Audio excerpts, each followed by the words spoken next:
హే అంబా, హే శ్రీ, మా అందరికీ తల్లి అయినటువంటి ఓ లక్ష్మీదేవి, నీ యొక్క కటాక్షం మా మీద నిరంతరము ప్రసరిస్తూ ఉండాలి అని కదా మేము కోరుకుంటూ ఉంటాము. ఎన్నెన్ని విధాలుగా ఆ తల్లి మనల్ని ఏ విధంగా కరుణిస్తే, కటాక్షం చూపితే అంత గొప్పగా మనల్ని మనం భావించుకుంటూ ఉంటాం. మనం తరిగొప్పల మల్లన మంత్రి అనేటువంటి ఒక గొప్ప కవి చంద్రభాను చరిత్రం అనేటువంటి ఒక కావ్యంలో అమ్మవారి దయని ప్రార్థన చేస్తూ ఈ విధంగా అంటారు.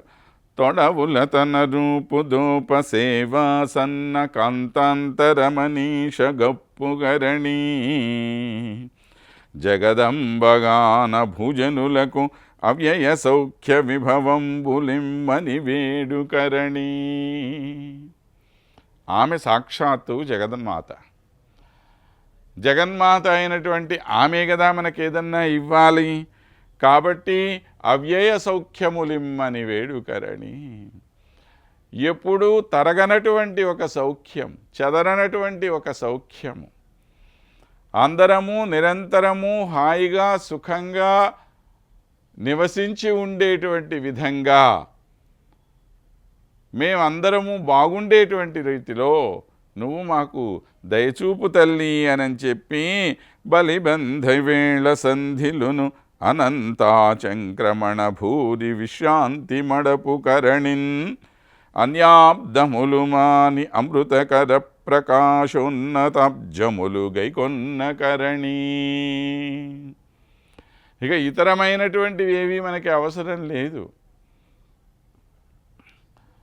ఈ అమృతమయమైనటువంటి ఏమంటాము పద్మములను మేము స్వీకరిస్తున్నట్లుగా ఇతరమైనటువంటివన్నిటినీ వదిలేసి ఏది మహోన్నతమైనదిగా ఉంటుందో, ఏది అన్నిటికన్నా గొప్పదిగా ఉంటుందో అలాంటి దాన్ని స్వీకరించేటువంటి విధముగా అభినవనుకూల చేలాంకితం కపాళిన్ అంబుజోదరు పద పల్లవంబులుంచి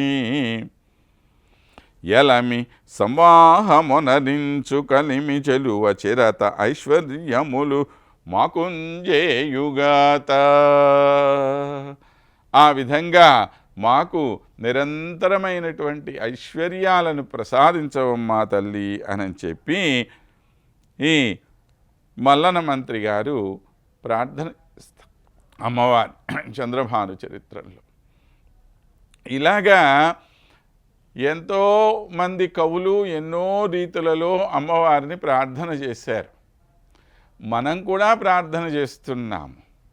కానీ ఈ చేసేటువంటి ప్రార్థనలతో ఆ అమ్మవారికి ఎన్ని రకాలైనటువంటి కష్టాలు వస్తున్నాయో, ఆమెకి ఎన్ని ఇబ్బందులు వస్తున్నాయో మనం ఎప్పుడన్నా ఆలోచించామా? ఒక్కొక్కళ్ళు ఒక్కొక్క కోరిక కోరుతున్నారు. మరి మన అందరి కోరికలు తీర్చాలి అనంటే అన్నిటికీ ఒకేసారి కోరికలు తీర్చగలిగేటువంటి సామర్థ్యం ఆమెకు ఉన్నప్పటికీ దాన్ని స్వీకరించగలిగేటువంటి సామర్థ్యం మనకున్నదా? ఇక్కడ మనకి ప్రశ్న అది.